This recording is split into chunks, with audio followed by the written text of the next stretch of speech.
Today on This Week in Space, we're joined by JPL's Randii Wessen on the future of the exploration of deep space. Podcasts you love. From people you trust. This is TWiT. This is This Week in Space, episode number 48, recorded on February 10th, 2023, the future of deep space exploration. This episode of This Week in Space is brought to you by Bitwarden. Get the password manager that offers a robust and cost-effective solution that could drastically increase your chances of staying safe online. Get started with a free trial of a Teams or Enterprise plan, or get started for free across all devices as an individual user at bitwarden.com/twit. And by ACI Learning. If you love IT Pro, you'll love ACI Learning. ACI Learning offers fully customizable training for your team and formats for all types of learners across audit, cybersecurity, and IT. From entry-level training to putting people on the moon, ACI Learning has got you covered. Visit go.acilearning.com/twit to learn more. Hello, and welcome to another episode of This Week in Space, the Crystal Ball Edition. I'm Rod Pyle, editor-in-chief of Ad Astra Magazine. I'm here with Randii Wessen. That's Randii with two I's, of NASA's Jet Propulsion Laboratory, to talk about the future of deep space exploration and more. How you doing, Randii? Doing well. Thanks, Ron. And Tarek Malik is on assignment this week, so you're going to be stuck with just the two of us. And speaking of stuck with, before we begin, I have a new space joke, and this one is from me. It's actually not a space joke. It's a chemistry joke, which is even geekier. So, Randii. Yes. Two chemists go into a bar. The first one says, I think I'll have an H2O. And the second one says, I think I'll have an H2O2. And he died. I'll be here all week. Yeah, right. Okay. Unfortunately, I will be here next week and the week after that. As always, we invite you to join Team Tarek, even though he's not here, and send us your best or worst space joke. And that was probably in the lower 40%, but, you know, it was fun. And don't forget to do us a solid, of course, please, and make sure to like, subscribe, and do all those nice podcast things, because we're nice people. Let's go to a couple of headlines. So in case you are living under a rock or in a cave or something, the SpaceX Starship Super Heavy booster conducted its first full static fire test yesterday. They attempted to ignite all 33 engines, of which 31 actually pulled off the test. It was very short, just a few seconds. This is at 4:13 Eastern time in the afternoon. So the test team shut down one engine just before ignition because they saw an issue, and one shut itself off during the test. Now, this is actually a good thing because it shows that that works. And as Elon tweeted later, probably accurately, it could have still made it to orbit with 31 or potentially even fewer engines.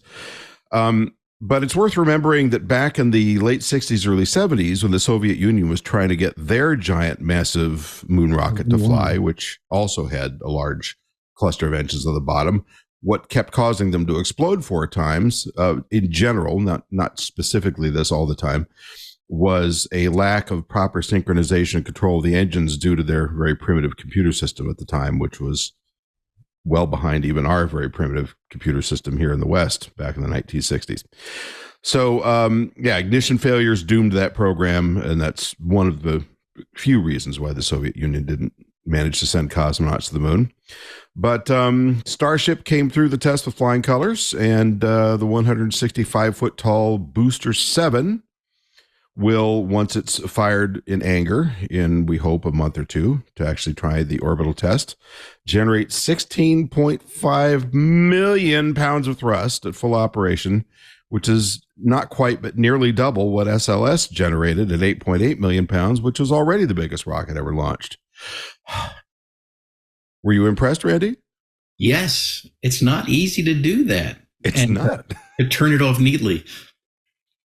Yeah, I was impressed that it also went within the same week they announced it, after all the delays we saw with SLS, which, you know, SLS is using hydrogen, this rocket's using methane, so differences all around the clock, but still it was quite impressive to see that monster fire up and to see a rocket just designed and built by a guy with a bunch of money actually operate. All right. Next and last story, which I like to call a dusty high noon. This comes from the Harvard Gazette. That previous story came from space.com, by the way. So we have a problem on Earth, and it's called climate change. And there's been a lot of things suggested to deal with it. One of the foremost ideas is stop putting so much stuff in our atmosphere that affects the Earth and causes it to warm, and all the bad things that happen with regard to that. But there have been some things that involve a little more engineering that have been proposed, and one of them is to put some kind of barrier between the sun and the Earth out at the Sun-Earth Lagrange 1 point. And what was first suggested, at least the first thing I saw, was an enormous space structure with thin film of some time, Kapton or Mylar or something, that would block the light. And that is a pretty ambitious engineering venture. Plus, things, even L1 is more stable. Any of the Lagrange points is more stable than just throwing it into regular orbit. They do kind of move around and do things. So this latest study, has been to intercept solar energy using moon dust. So presumably you'd have, I would guess, a big mass driver or something on the moon. I didn't see a specific mention of how they would transport large volumes of dust from the moon, but it would have to be something fairly simple to this point between the Earth and the sun, and create this big cloud of lunar dust. And it would intercept just a couple of percentage of the sun's light, maybe 1 or 2%, which would lower our temperature on Earth sufficiently to allow us to slow, stop, or even possibly reverse climate change. The problem is even solar energy is enough to cause this stuff to dissipate over time. So at least according to this paper, you'd have to launch new material every couple of days. I see Randii smirking over shaking the head. Yes? It's just a natural response. First of all, yeah. First of all, the first thing they teach you in engineering school, I won't say the first thing, but it's really early on. Yeah.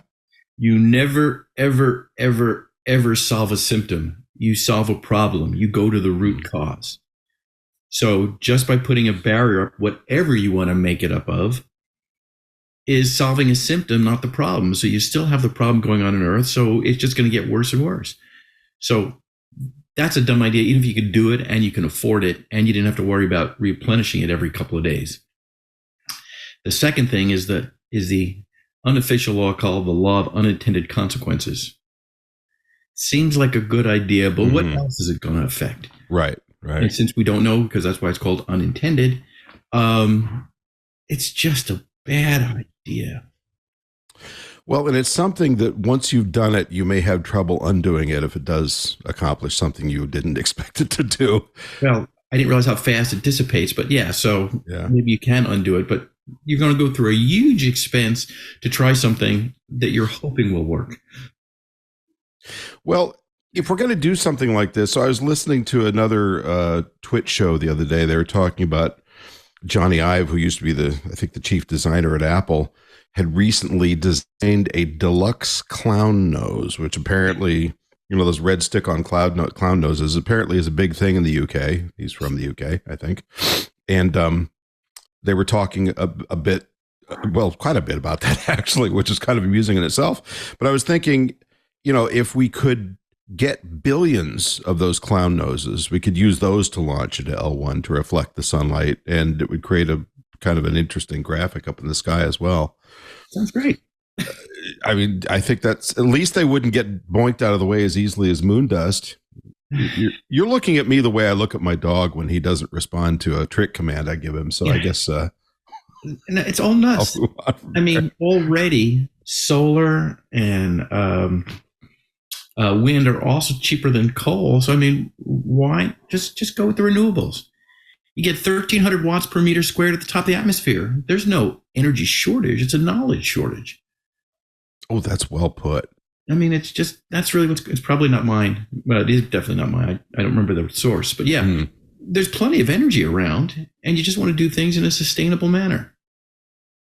When you say it, it sounds so rational and logical. Well, there's a little bit of a deficiency of that out there in the world these days. I mean, just give me a logical argument. I don't care which political party or what you believe in. You give me a sound, logical argument, and I'm there. I have a coal fetish. Well, that's your issue. Yeah, well, okay, but it's also my argument. All right, we're going to move on here, but before we do, let's have a message from a sponsor, Bitwarden. This episode of This Week in Space is brought to you by Bitwarden. Bitwarden is the only open source cross-platform password manager that can be used at home, at work, or on the go, and is trusted by millions. Even our very own Steve Gibson, who I worked for briefly many years ago, has switched over. Smart guy. With Bitwarden, you can securely store credentials across personal and business worlds, which is something that we all need to do. All of your data in Bitwarden Vault is end-to-end encrypted, not just your passwords. So that's including URLs for all the websites you have accounts for. Bitwarden doesn't track your data in the mobile apps, only crash reporting. And even that's removed in the F-Droid installation. Bitwarden is open source and invites anyone to review library implementations at any time on GitHub, and also to review the Bitwarden privacy policies at bitwarden.com/privacy. They're not talking about people like me, although I'd be welcome to go review things on GitHub, but it wouldn't do anybody good. But for the smart people in the audience, of which there are many, you can. So protect your personal data and privacy with Bitwarden by adding security to your passwords with strong, randomly generated passwords for each account.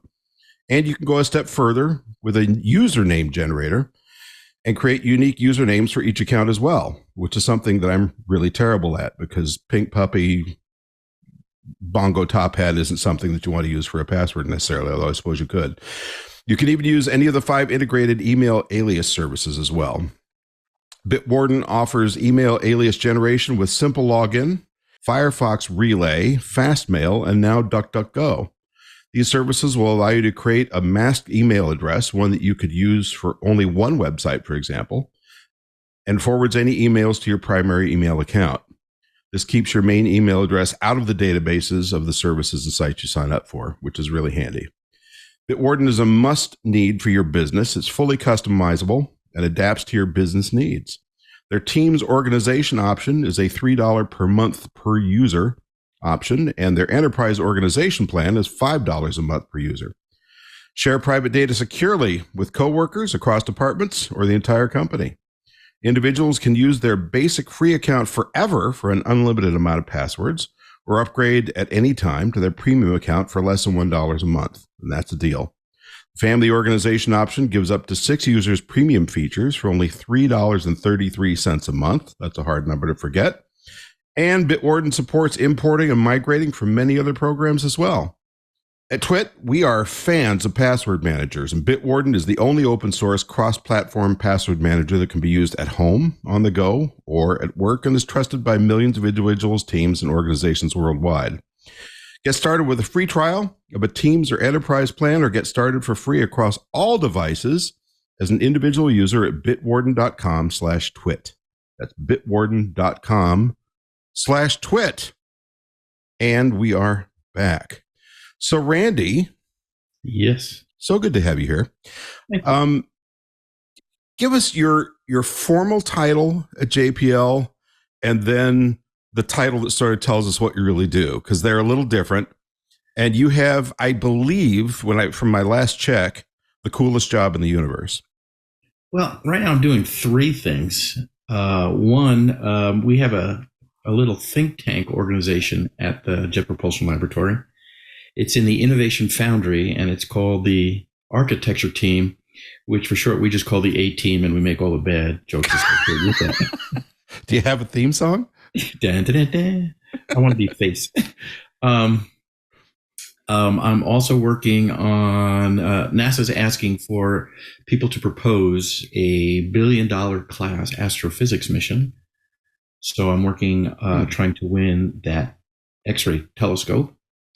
And I'm also the project manager on a little thing called SUDS, which is another NASA acronym.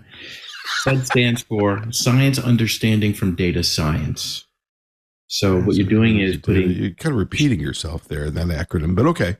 Machine learning and physical sciences together. And a good example of this, the Kepler spacecraft, which was now defunct, but it was designed to look for exoplanets by watching transits. Well, it got 3,000 exoplanets identified with these transits. Right. There's a group at the Ames Research Center that they made a machine learning algorithm called ExoMiner. And they said, hey, if you Kepler boys and girls are done with your data set, can we look through it and see if we can use ExoMiner to find something else? And it found a little more than 300 additional exoplanets that the professionals miss. So we're getting so much data. This is an attempt to marry these things to really take science to the next level. Just curious, what did ExoMiner do different than the previous regimen did? Well, I mean, if you think about what you're doing when it comes to transits, you're looking at stars that wink on and off. You'd like to have at least 3 transits in a row so that you can be convinced that it's something around that star, not something that's like an asteroid that just unfortunately went through your field of view. But, you think about the angle of the ecliptic of that system and all the numbers there. Some of these dips, these transits are going to be very small. And we just may miss them because we think it's noise. And the software is really able to do a much better job at these things. So, yeah, those dips in a transit. So transits, obviously, most people know this, when the planet or body is passing between us and that star, and that's assuming it's in line between us and that star, can be as little as just a couple of percent, right? Because if it's a fairly small planet and a fairly large star. And you also have issues. What happens if the star's active, if it's got a flare going on? So it also kind of confuses things. So, I mean, there's a lot of issues here. So as the architecture team lead, that's a good example, but from what I understand, your duties go well beyond that. I mean, there's a lot of real blue sky and I guess black sky thinking that you do looking far out ahead. So, for instance, NASA does this thing called the decadal survey where they, talk about, okay, what are we going to do for the next 10 years? Are you looking at stuff within that kind of a time range or beyond that kind of time range? I mean, what are some of the wildest concepts you've been kicking around? Yeah, decadal survey is really for the next 10 years, and we're looking much further out. We're looking at some pretty wild concepts. One is an Earth sun distance is an astronomical unit, an AU. Neptune is 30 AU. Voyager's traveling 1 million miles a day and is doing a little bit more than 3 AU a year. Right now it's around, 120, 140 AU out. Wow. There's this magical point at around 550 AU. So we'll get there, but we'll be dead when we get there. But at 550 AU, you can use our sun as a gravitational lens to focus the stuff that's behind it. Preliminary calculations show that if you line it up so that you've got a spacecraft, the sun, and Proxima Centauri on the other side, looking at Proxima Centauri b, the exoplanet that's orbiting it, you should be able to generate an image of that exoplanet that's 1,000 pixels across. You could see continents and oceans. I mean, come on, if they're there. I mean, it'd be pretty wild. One of my favorite crazy ideas, Marco Quadrelli. Astronomers like big primary mirrors. The bigger the primary, the further you can see, the fainter the objects. Hubble is about 2.4 meters. It's about 8 feet across. James Webb is 6.5. It's like 21 feet across. 21 feet, yeah. They want to get bigger. So what Marco is toying with is he wants to make shiny, fine-grained dust, put that in a spacecraft, send that out to L1 in the Earth-Moon system where the gravity's balanced, dump the dust out. And I'm not sure how you do that in zero-G, but saying you do. So you have this cloud of shiny dust particles.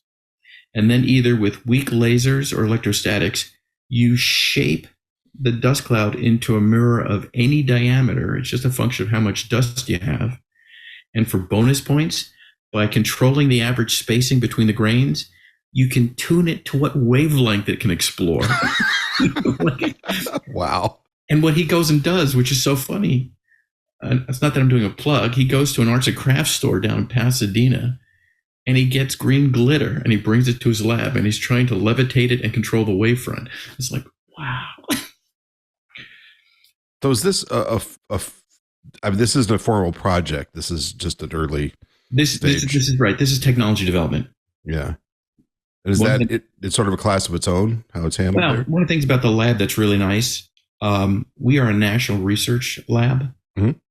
The other 9 NASA centers are not. Oh. And we're contractors. I mean, I joke, we have like 30% of the workforce of PhDs, 30% have masters, so you're in the minority with the bachelors. So I say we have more doctors than Kaiser, okay? And we do the soup to nuts. We do the technology, the advanced concepts, the proposal writing, the design, the development, the build, the testing, the verification. We give it to somebody to launch, and then we operate it. We get the science data, we do the analysis of the science data, and we go back around again. We do the full store. So do people bring your group proposals that you then game out to see how likely they are to succeed, or how does it work? Proposals are too advanced for us. Before proposals are written. Ooh, that's even cooler. So people have just an idea.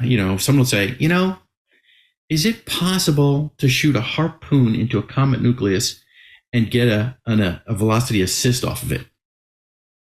And it's like, maybe. We had this issue. We were talking about an interstellar mission, and there were a lot of ifs here.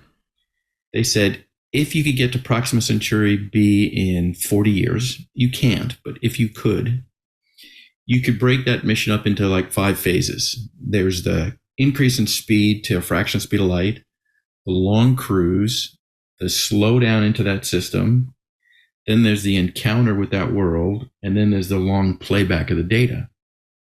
We said, look, we know how to make a spacecraft. For the last 40 years, Voyager's done it. Let's assume other people will work on the problem of how to speed up and slow down.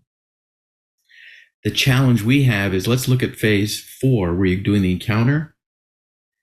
When you launch one of the interstellar probes on this 40-year mission, the science on the ground doesn't stop. In 40 years, the question that spacecraft was designed to answer was probably already answered. So how could you change it? And one of the ideas we're toying with is, let's make a 4D printer. Now, everybody knows 3D printing, additive manufacturing, but your printer on your desk, you have magenta cartridge and cyan and so on. Mm-hmm. What happens if you have a 3D printer that now has a copper head, aluminum head, a Teflon head, and now you can do the circuitry and everything else. So at the end of the print, you've got a working thing. And it's all printed into the main structure, right? Yeah. Yeah. So the idea we're talking about is, hey, once you slow down and you're now at a reasonable speed for this encounter, you got these huge empty tanks. Could you eat your fuel tanks and make new instruments? And then after the encounter, you eat your instruments and you make new telecom system? There's going to be like a 90% waste between each transition, but you could change your spacecraft. It's like Transformers. It was like, holy cow. It's like growing new organs as you get older. Yeah. Except they do things that you didn't need them to do when you were young. So, like, I could grow an additional brain lobe so I could start remembering things like my middle name at breakfast. Yeah, I'd like to grow more hair. Well, there's that. Yeah, that might be a little less of a challenge. So, can you remember a time when somebody brought in something where, I don't know, do they make an appointment or just drop by the sandbox and say, hey, I want to talk about this crazy idea? Typically what happens is it's kind of like a takeout menu. We've got 4 different categories: science, mission architecture, strategy, technology. And we have this scale called concept maturity levels. Mm-hmm. Just to give you an idea of what it's, a CML, a concept maturity level 1 is ideation. It's just, I want to brainstorm. 2 is feasibility assessment. Once you got an idea, does it violate laws of physics? CML 3 is trade space to make sure you got the right design. Someone will come in and say, hey, I got this wild idea. When can I have a study? And we'll bring in people, so it's a virtual team. We'll bring in people from across the laboratory who are expertise is in the area that this individual needs. But the nice thing about the A team is it's kind of like movie scripts. We may see 100 studies, and then Team X sees 40 of these things, and then we write proposal for 10 of these things, and 1 or 2 go to flight. We've been around now 10 years, and we've now seen things that have started with us that actually made it to the launch pad. Things like Marco, the 2 CubeSats that followed InSight to Mars. Ingenuity, the helicopter came through us. Psyche, the metal asteroid mission. Those all came through the A team. It's like, wow, we're actually starting to see that we're making a difference. I didn't know you guys were part of incubating the helicopter. That's really amazing. Well, yeah, we were actually going to do it as a proposal, and everybody's like rolling their eyes. They're going like, "You want to do what, where, and how big?" Yeah. Really, only 2 kilograms. 4 pounds. I'm like, With no atmosphere? Yeah, not well, 7,000 of an atmosphere. Come on, it's not, yeah. it's just teeny. But I mean, you think about it. Look, Dragonfly, which is going to go to Titan and be a helicopter on this moon. It's got a thick atmosphere, but it's entry, descent, landing. We have 7 minutes of terror. They have like 3 hours of terror. I mean, it's just really a long time. Is that because you're basically landing through a pea soup atmosphere? Well, yeah, it's a thick atmosphere. It's 1.5 times us, and it's colder, so it's denser. So I imagine something has come in at one time or another that was a big eye-rolling moment for you, although I'm sure you were too nice to do an audible eye roll like my teenage son used to, but where there was a big eye roll and kind of a huh, and maybe later you went, huh. And then maybe after that, even later, you went, yeah, okay, that kind of makes sense. Wow. We have not plans like that. I mean, we have ones, like, people always come with the space elevator. Everybody loves space elevators. And we're going like, God, yeah, those aren't there yet. There's one coming up. Somebody wants to put a neutron detector inside a comet nucleus and have the comet nucleus take it out to the deep space and go like, oh, on Mars, which is relatively easy. How far have we dug down? A few centimeters, a few inches. Yeah.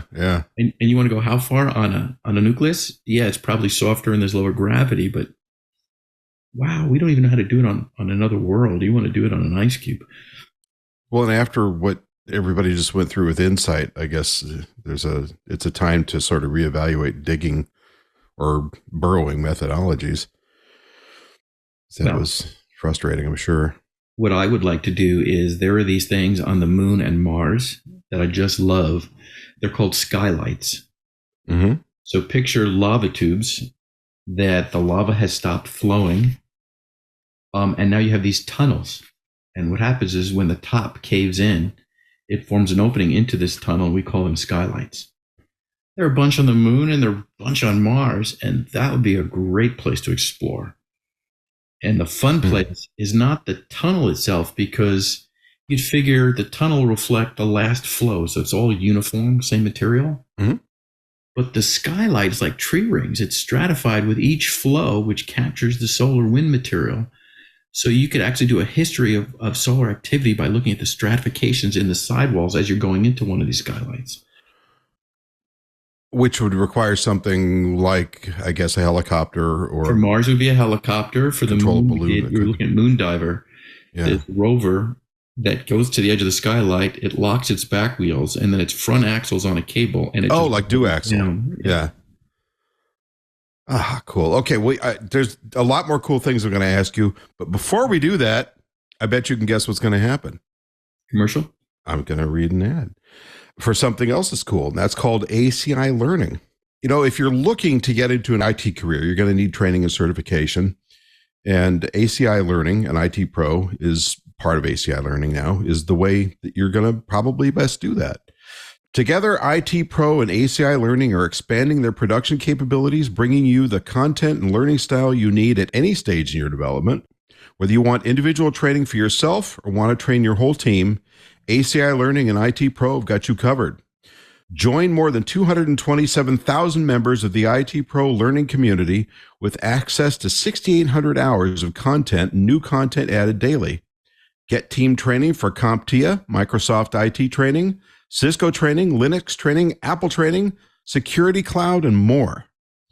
One of the most widely recognized beginner certification is the CompTIA A+.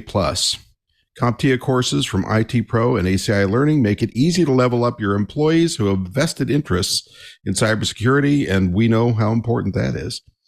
The most popular certifications offered by ACI Learning include CISSP, AWS, ISACA, and CCNA.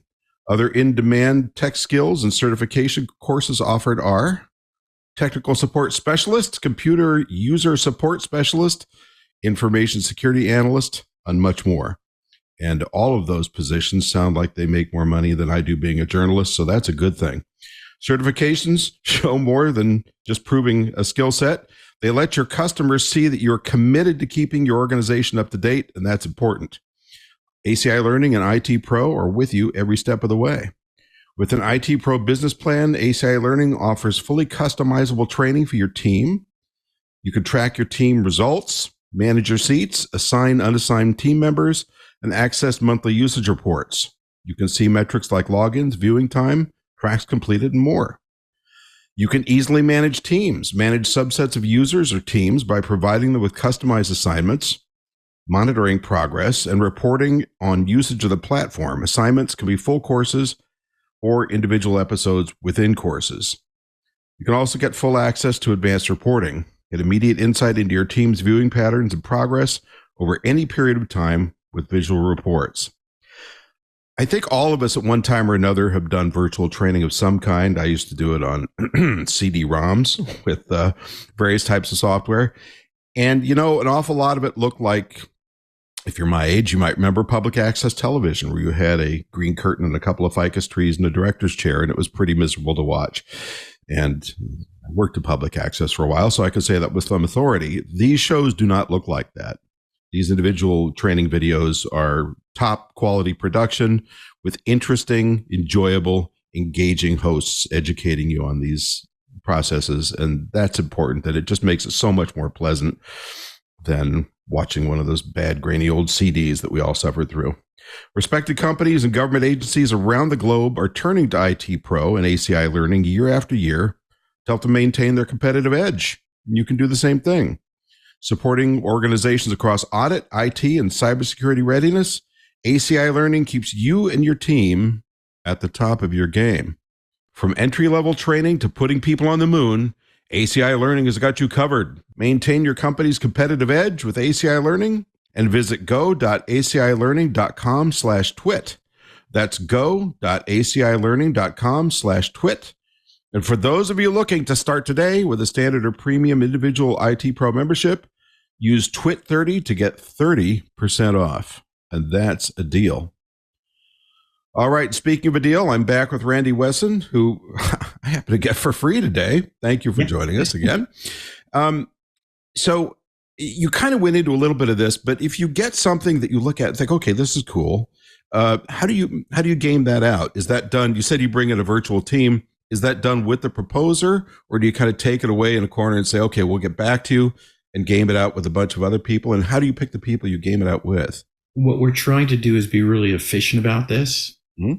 So basically, we hold meetings the right way. We ask our client, the one with the problem, mm-hmm. What is the goal of the study? What are your objectives? What are the final reports you need? We then say, what expertise do you need to have in the room so we don't have to keep going from one person, then a week later somebody else, and then we want to be able to make the decision right there whether it should go forward or whether it should end. So we have these virtual teams. We put people together with the experts that this person wants to understand. Is it a materials thing? Is it is it the science compelling? Is the engineering? I mean, can you actually get that much mass to that target body?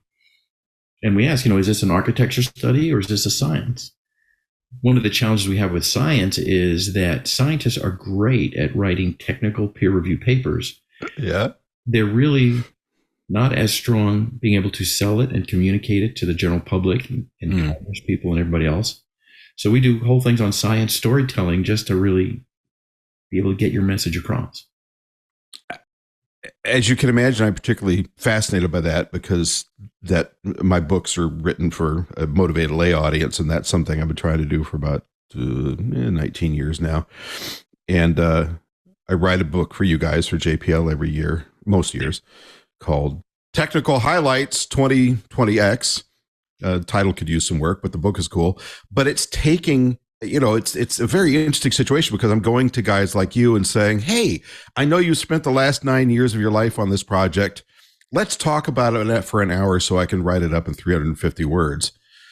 And it's a challenge for me, of course, because I've got to convert that into something that a congressional aide could read and go, hey, we ought to send these people a lot more money. But it's also hard for the scientist, the engineer I'm talking to, because they can talk about it for days, right? Right. There's always that moment where they pick up the dry marker and they're kind of turning towards that whiteboard. And it's like, no. We got to use words, stick with your words. Small words. Yeah. Small words that I can understand. And I can tell my mother and she'd understand. So it's a process I really enjoy, but it's just interesting you bring that up because it is challenging. How does the trade space work? Tell us what it is and how you guys work through that. Let's give a simple example of a trade space. Say you're building a rover. Pick the target body that you want to be driving on. Mm-hmm. It'll have a certain point design of what can do. We may say this rover is designed to go 1 kilometer and stop at 6 sites to explore rocks over, 3 months. Well, why that point? Why not go twice as far, go 2 kilometers and just sample 3 places, or maybe go half a kilometer and stop at 12 places? Those are all doable within that trade space, but where is your optimum science? For you math geeks out there, it's like take the first derivative set equal to 0. It's like, where's the optimum point? And it's based on what you really want to do. So it really forces the individual to go, what is it that I really want to do? Because there's a tendency for everybody to try to do everything for everybody. Right. And that's bad. It does everything poorly. So is there ever, this is kind of a tangential question, but do you ever feel the kind of invisible pressure coming in for the public and probably parts of government elsewhere? JPL will say, hey, we're going to set this lander down on Mars and its mission is 3 months. And then 14 years later, it's still working. And we've become used to this now. So there's this expectation of, yeah, I know you're saying it's only going to go on for a Martian year, but we know it's going to happen. It's going to go on for 2 decades. Same with the Voyagers, right? You mentioned those earlier. I mean, is that a pressure? Because then when something like Phoenix goes up and lands and operates generally for what was expected, and then of course it's up where it's cold, so it dies due to winter, we go, oh, gee, that wasn't what we expected. Well, the challenge is when we do a mission, we'd like to have 96, 98% chance of success. So if I say I got a 96% chance that thing's going to last 1 Mars year, almost 2 Earth years, it's got a 90% chance it'll go 4 years. It's got an 85% chance it'll go 6 years. It's not a cliff. It just doesn't stop. Right. The challenge that we run into is, let's put this in an analogy that everybody can understand. Say you have a vacation fund and you put money in there so you can go on vacation every 2 years. Well, you go to Tahiti and you're there for your 2 weeks. It's a 2-week vacation. You're there for 2 weeks. And at the end of those 2 weeks, you go, I'd like to stay at Tahiti another week because this is really cool. I want to go for a 3rd week. Well, what you're doing is you're taking money out of your vacation fund, which now delays every other vacation. When we have a mission that goes longer than its prime mission, NASA still has to pay for it. Right. So rather than doing future missions, you're trying to keep these things alive. There's always been talk about sunsetting missions. I mean, they've talked about sunsetting Voyager. Is it really getting useful information? You go, right. Come on, the spacecraft, my key fob has more capability than that spacecraft. Right. But there's public perception to worry about too, right? Yeah. So these things definitely go along. And as you get more and more of them, it's just more of a drain on NASA's budget. And they go like, what do we do here? So there is a pressure about, you want it to last as long as you can. You definitely want to make sure it's prime mission. But like one of my favorite stories about results, if you look at Spirit, which was one of the 2 Mars exploration rovers on Mars, it was a 90-sol mission, 90 sols. Well, I don't know, around 100, 120 sols. The motor on the front right wheel died. Right. So rather than pushing it, they said, hey, we'll drive it backwards. So we would drag this thing. And what we do is, we'd stop, do a 360 pan, see what's going on, and then drive a couple of days and stop and do another pan. But if the wheels are hollow with a motor in there, we're driving along, minding our own business, and we stop, we take a pan, and all of a sudden we see this white line coming from behind the spacecraft. Right. I remember that. And you go, what the heck is that? And you go, I don't know, let's go follow it. So we follow it back, and we see this pile of ultra-pure silica, which after analysis, we go, wow, this is probably one of the last hotspots on Mars. It was a funeral. So I go, let me get this straight. One of the most important discoveries of the Mars exploration mission was done 300 sols into a 90 sol mission because a wheel broke and we were driving backwards. Really?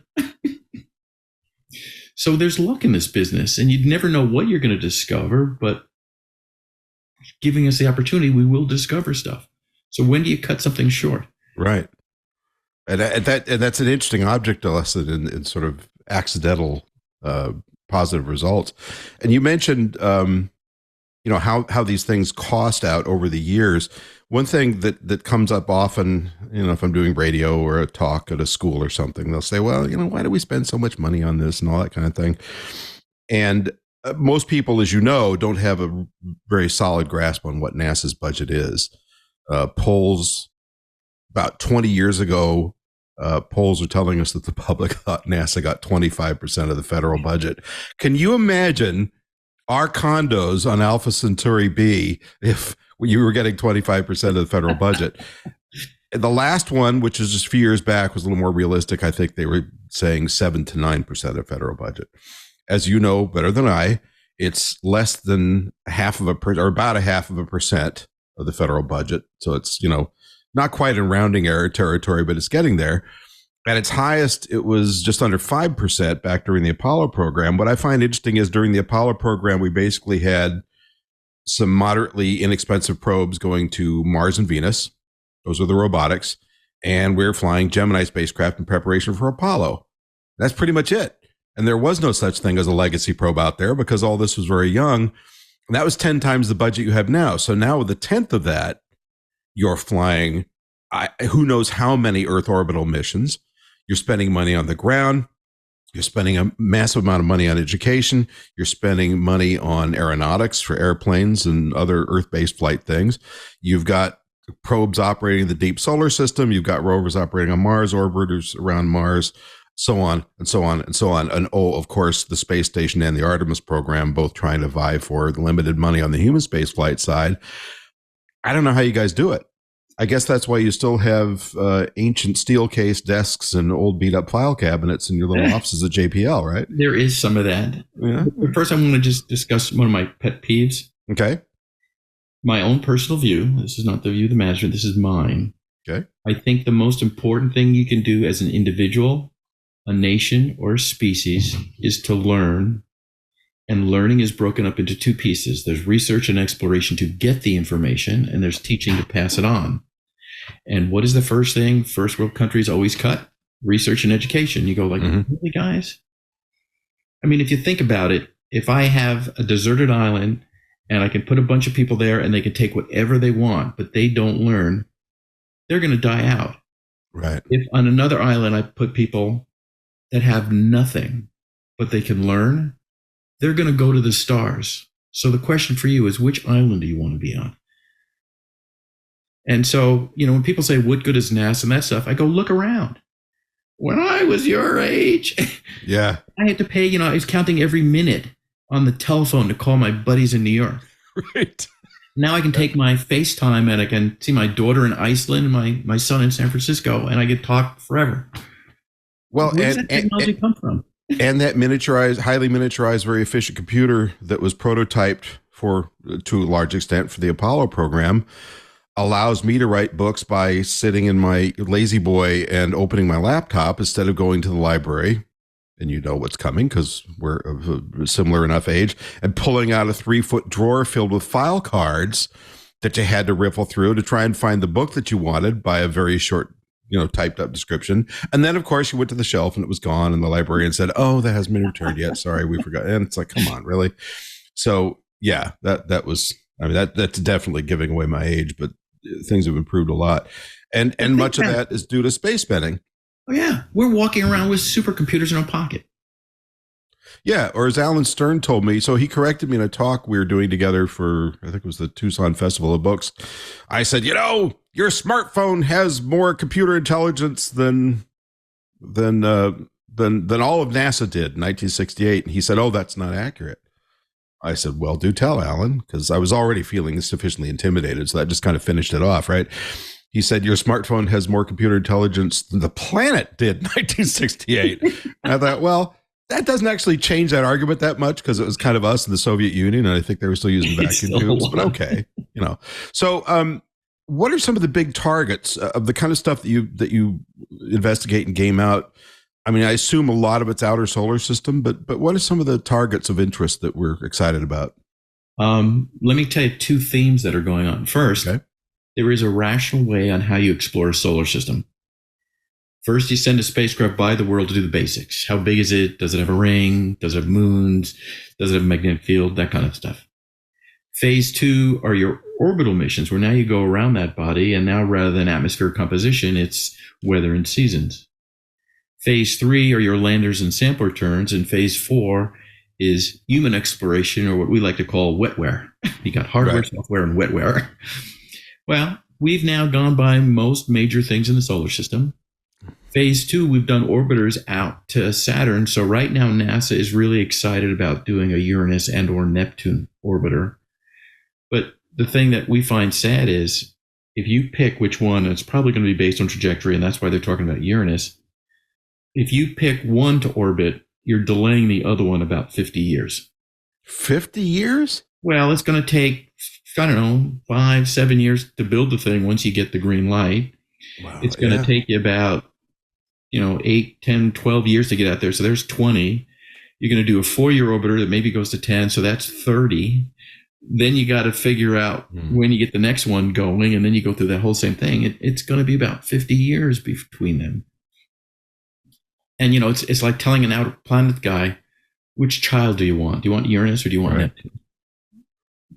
They're both wild, but we need to be increased rocket technology to be able to get up there faster, because 12 years to Neptune, man, that's just a long time. Yeah. Well, and the news you're telling me reminds me of looking at my kid the day after Christmas when they realized there's 364 days to wait till the next one. That's right. Before you go on, I should say the other theme real quick. Uh-huh. We're finding more and more of our solar system is not your dad's solar system. They have what we call ocean worlds, right, which are subterranean oceans, usually capped by some sort of ice field. And there's 5 to 10 objects out there that we believe have liquid water oceans. And we're excited about those because if they're oceans, it means they got water, they have an energy source that's keeping them wet, and organics, carbons and hydrogens everywhere. So why wouldn't there be life on these worlds? But how you explore them. So NASA wants to do a Saturn entry probe, a Uranus orbiter, Io, and Enceladus. Those are moons of Jupiter and Saturn. That's a funny coincidence because I want you to do those programs as well. And by the way, my dad's solar system was a pretty cool place because in my dad's solar system, we had canals on Mars with modern technologies, and we had dinosaurs stomping around the swampy surface of Venus. Yes, Venus was swampy back then. And you guys came along with all these probes in the 1960s and ruined that cool, groovy solar system because, I still wanted to believe, that the wave of darkening on Mars is a forest and there's thoats running around with what was the princess's name in Burroughs? I think it was Burroughs, but I don't remember what the princess was. Yeah, whatever her name was. I wanted that to be there, and you kind of ruined that, but that's okay. So, part of what I know you're good at is explaining why this stuff matters. So if you're let's say you're at a high school and it's a Q&A point, some kid says, well, what's in it for me for a Uranus orbiter? That's a big stretch. That's a chasm to span. What do you say? There's 3 simple reasons why you do this. One is because we're curious and we want to understand our place in the universe. 2, when I go to Uranus and I understand and I study how the atmosphere of Uranus works, I use terrestrial atmospheric physics laws to try to explain how Uranus works, and invariably it doesn't fit well. So now you have to update our understanding of the atmosphere to include Uranus, which now means we have better tools to explore our atmosphere. And then you have all the technology droppings. If you want to shut down NASA, fine, but you want to make sure you're still doing things that are doing research and innovative. I mean, you could do the oceans, you could do atmospheres, but space is kind of infinite. So it's just a massive playground to play in. So as long as you're learning and as long as you're doing research, but going to these other worlds, tell us more about ourselves. Okay, thanks. I'm going to steal that. Please. I appreciate the fodder. So one of the things we've seen with NASA in the last few years, last decade really, is this increasing move from either trying to do it all yourselves in terms of design and construction and oversight and so forth, or the old horrible cost plus method of working with contractors, and a move towards acquiring services on more of a retail level with people that are good at doing these things. Is that affecting what you're doing at JPL as much as it's affecting the other field centers? Well, you touch on something that's a really interesting trend that NASA's doing. They're migrating from missions to services. Right. So as an example, we used to have this, and the shuttle was doing everything for, 20, 30 years. You used to have the shuttle bring cargo to space station. Now we have commercial cargo services where we have companies, we pay them to go deliver boxes. You now have, you shuttle used to deliver astronauts to the station. Now we have commercial crew services. This year will be the first year for CLPS, commercial lunar payload services, where industry is going to be fed express one way to the moon. Well, you look at the Artemis program, we're not buying the human landing systems. We just say, hey, we want to rent one that's available to take 4 people to the surface for 1 month, once a year. What you do with that lander for the next 11 months, that's yours. So we're seeing this transition to services rather than capabilities. So we think the whole Earth-Moon system may go commercial. And one of the things that we're just kind of looking at is, what happens if science goes commercial? What happens if NASA says, rather than doing a Mars sample return, I'll pay $5 billion to any company that can bring me back 50 kilograms of Mars rocks? Ooh, that's a lot of rocks. Probably 5 kilograms. I'll pay $5 billion to somebody to do that. Then there's no risk on NASA's side. They only pay it if they get it. And we're going like, wow, what that would do, it would force NASA and JPL to do things that are way outside the capability of industry. And maybe that wouldn't be bad, because that would really push things even further forward. And that's always where you've shined so brightly. Yeah, but let's face it, do we need to do another Mars orbiter? There are a lot of companies that build orbiters. Lockheed Martin, Northrop Grumman, these guys do orbiters all the time. Right. We're not supposed to compete with industry. So you just have to, at that point, you're sort of providing inspiration, guidance, motivation, and Sure. cash. At JPL, we say we want to do that which no one else has ever done before. And that's really should be our playing field. We should be pushing the boundaries of knowledge. And that's why you dare mighty things together. I just wanted to get that in there because I think it's such a cool. It gets scary sometimes. Yes. Can you talk a little bit about, I just got a couple more questions, but technology transfer. I know that there are things that go from JPL to industry, which is a gift ultimately to American industry, business, and consumers. How does that work? Well, it's not a gift per se, because we're using taxpayer money, so they paid for it. Yeah, but it doesn't have to generate anything that actually comes back tangible, and plenty of programs don't. So it's good that you do. No, but was it Thomas Jefferson who was watching the balloon flight in France, and somebody said, "What good is it?" And he said, "What good is a newborn baby?"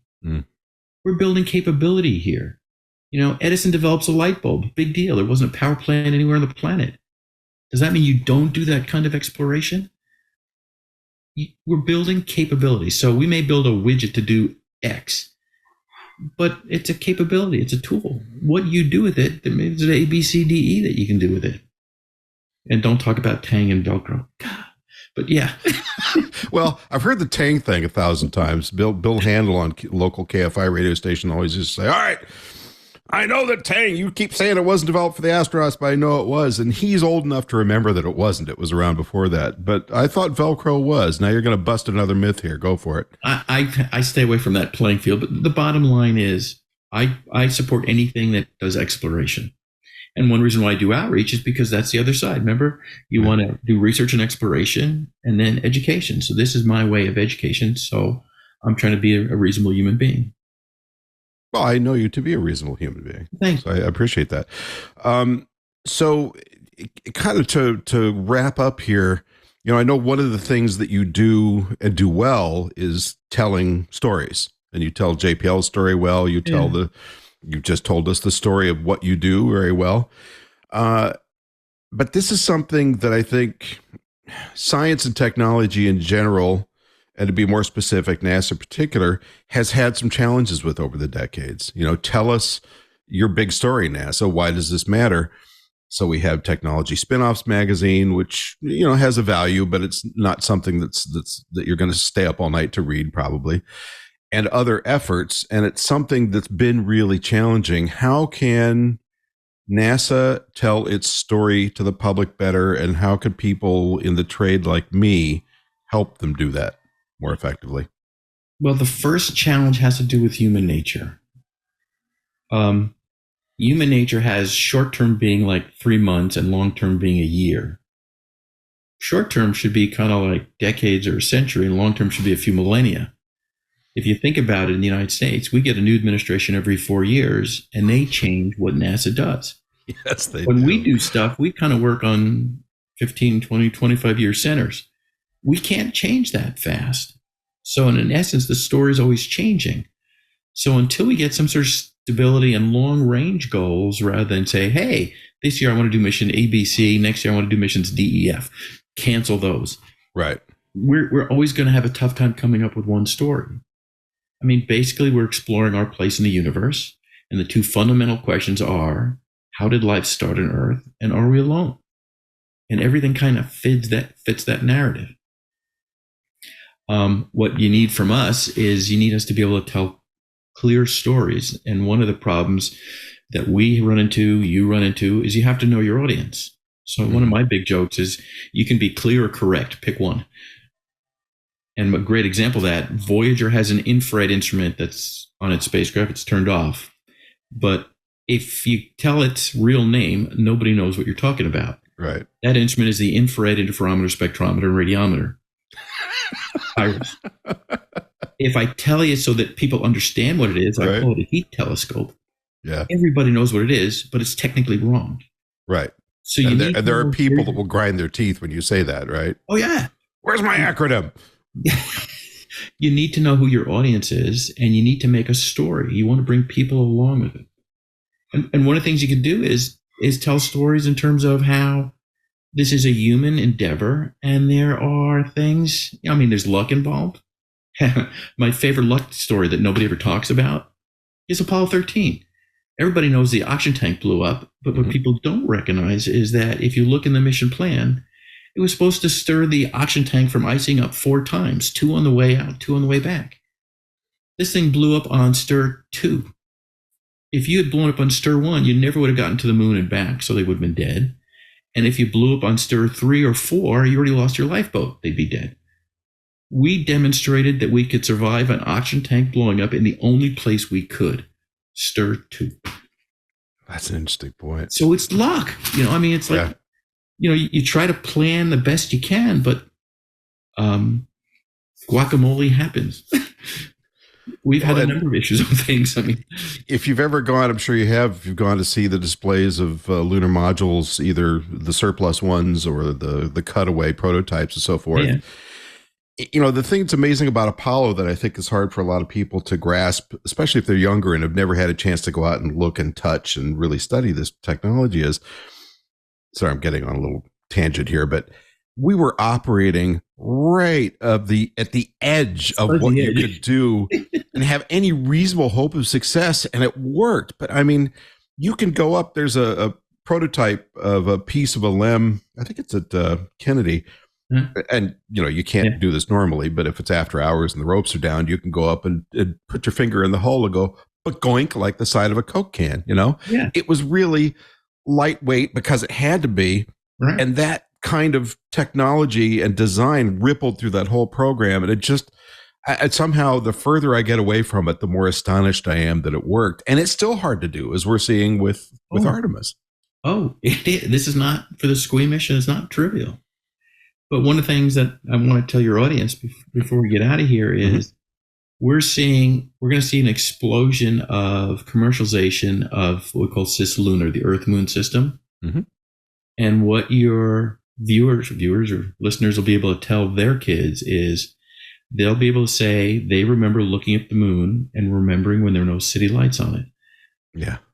Because it'll just be in the night sky, the Terminator will cross it and they'll turn on the lights.